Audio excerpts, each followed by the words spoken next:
Hola, soy Nat, y qué tal si hoy hablamos de uno de los misterios más increíbles que ha tenido el universo, es decir, los neutrinos. Pero antes ocupamos algo de contexto. Bueno, nosotros estamos hechos de moléculas, estas a su vez están hechas de átomos. Los átomos a la vez se componen de electrones, protones y neutrones. Estos a su vez, estos dos últimos, se componen de cosas chiquititas llamadas quarks. La física de partículas consiste en entender el comportamiento de todos estos elementos. Es por eso que ha desarrollado una de las mejores teorías que hasta la fecha tenemos, que es el modelo estándar. El modelo estándar divide las partículas en dos, en los bosones y en los fermiones. Los fermiones siguen una estadística llamada Fermi-Dirac, es la que hacen que no puedan estar juntitos. Bueno, estas a su vez, este grupo de fermiones se divide en dos, en quarks y leptones.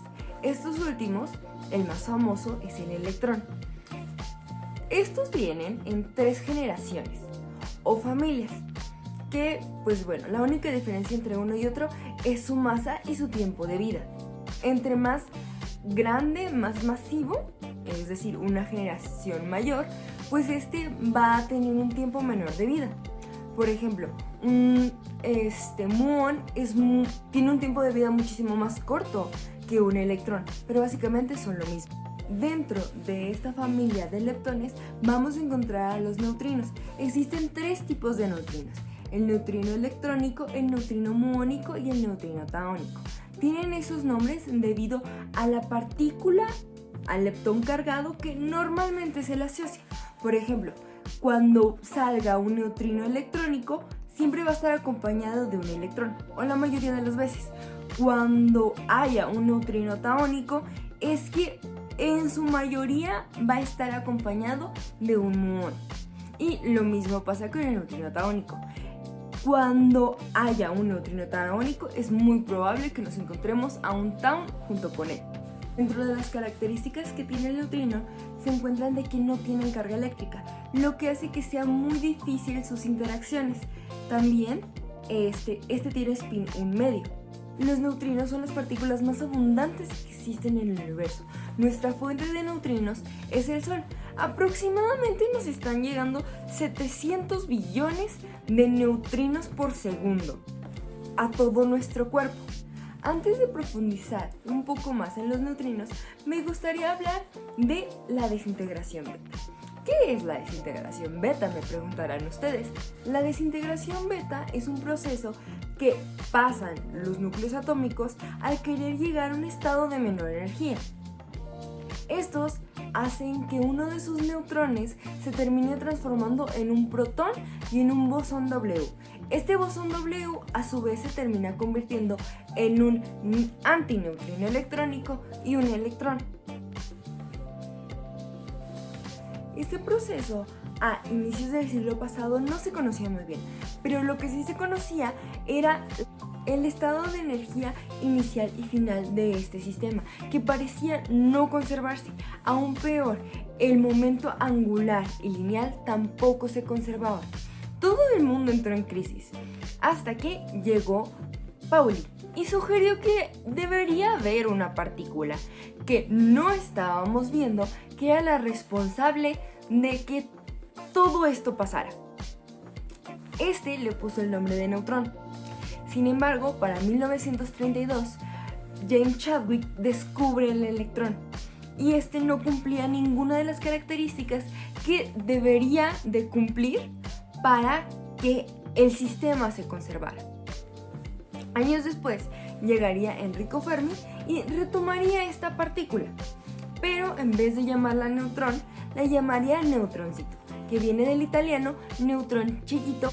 Para 1956, Sidney Kawat y Frederick Reynolds obtuvieron la primera evidencia de la existencia del neutrino.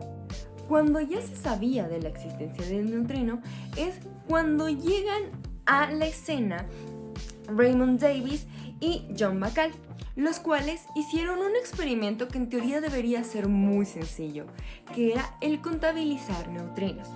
No era algo muy prometedor. Ellos lo hicieron en la mina de Homestead, una mina abandonada de oro, en Dakota del Sur, Estados Unidos.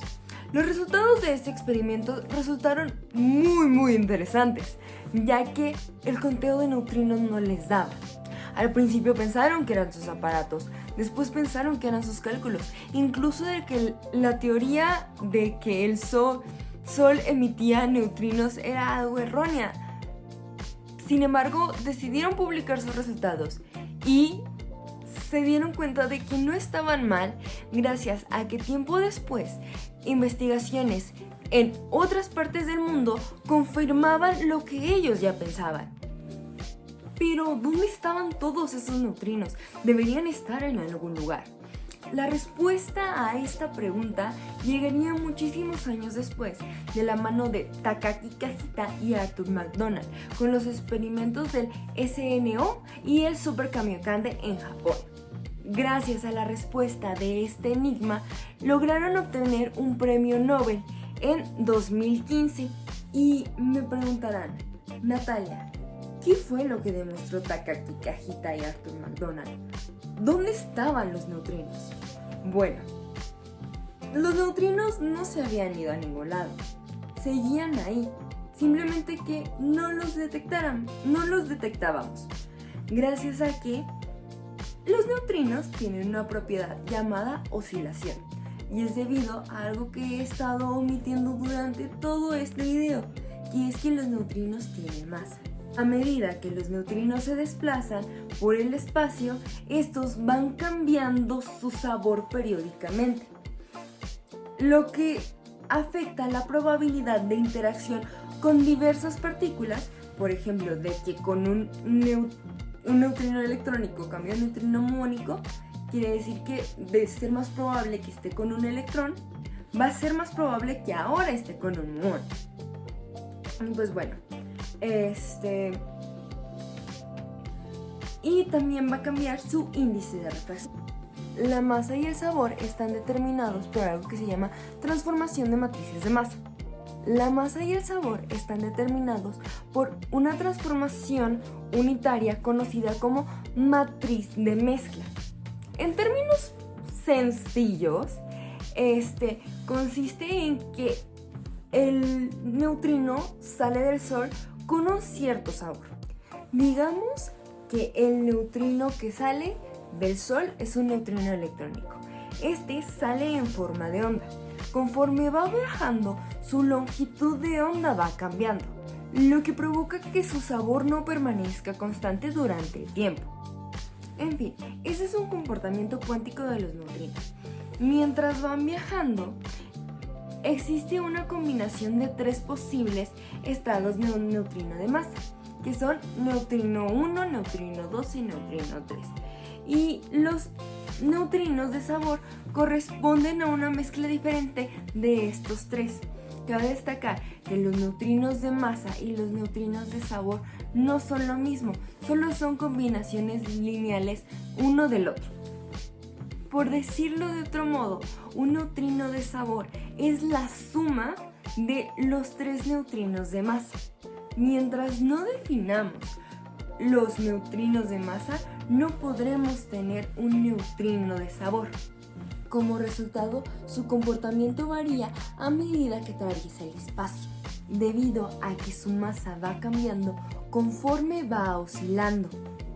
Lo interesante de este fenómeno es que ya había sido predecido antes por Bruno Pontecorvo. Sin embargo, quedan muchísimos misterios por resolver al respecto de los neutrinos. Por ejemplo, ¿cuál es el ángulo de mezcla de un neutrino? ¿O cuánto pesa un neutrino? ¿Cuál es la masa de un neutrino? Todavía no la sabemos. Se ha ido acotando conforme pasan los años, pero todavía no tenemos una cifra exacta, como lo es el electrón o el muón. Bueno, esto sería todo por el tema de hoy. Espero que les haya gustado. ¡Adiós! ¿Por qué parece que está regañado? Está regañado.